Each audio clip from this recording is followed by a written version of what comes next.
જય હિન્દ દર્શક મિત્રો, હું જમીલ પઠાણ. આપ જોઈ રહ્યા છો તીર સમાચાર. વાત કરીશું પાવીજેતપુર તાલુકાના ઉમરવા ગામે એક મકાનમાં લાગેલ આગની.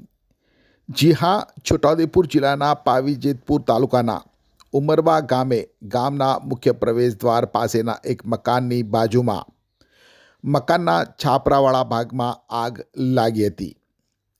આજે વહેલી સવારે અચાનક આ આગ લાગવાની ઘટના બની હતી. સવારે ગરમ પાણી માટે ચૂલો સળગાવવામાં આવ્યો હતો અને સળગતા ચૂલામાંથી ઉડેલા તણખાને લઈ આગ લાગી હોવાનું પ્રાથમિક અનુમાન લગાવવામાં આવી રહ્યું છે. કનુભાઈ રણછોડભાઈ પટેલ નામના ખેડૂતના મકાનમાં આ આગ લાગી હતી. સળગતા ચૂલામાંથી આગનો તણખો ઉડી ઢાળિયાની સૂકી લાકડીઓમાં પડતા આગ પકડાઈ હતી અને જોતજોતામાં મકાનને અડીને ખેતી કામના સાધનો અને સામાન મૂકવા માટેનું છાપરાવાળું જે ગોડાઉન બનાવેલું હતું એ ગોડાઉન આગની લપેટમાં આવી ગયું હતું.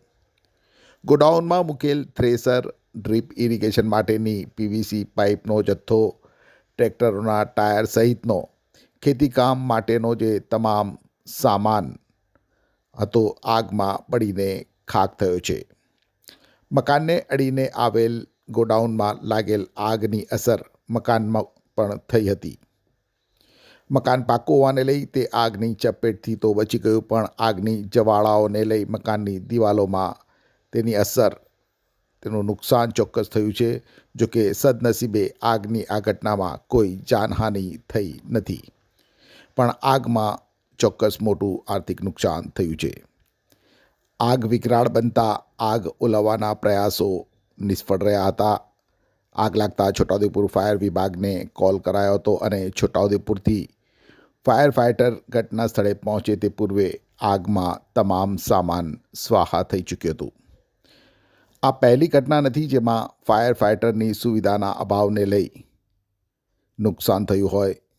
ભૂતકાળમાં આવી અનેક ઘટનાઓ ઘટી છે જેમાં ફાયર ફાઇટરની સુવિધાના અભાવને લઈ, એટલે કે છોટાઉદેપુર જિલ્લા મથકેથી ફાયર ફાઇટર ઘટના સ્થળ ઉપર પહોંચે ત્યારે ઘણું મોડું થઈ જતું હોય છે અને તેને લઈને મોટું આર્થિક નુકસાન ભોગવવું પડ્યું હોય. તાલુકા કક્ષાએ ફાયર સુવિધાના અભાવને લઈ આગની ઘટનાઓમાં બચાવ નથી કરી શકાતો, ત્યારે દરેક તાલુકા મથકે ફાયર ફાઇટરની સુવિધા ઉપલબ્ધ થાય તેવી લોકો પણ માંગ કરી રહ્યા છે.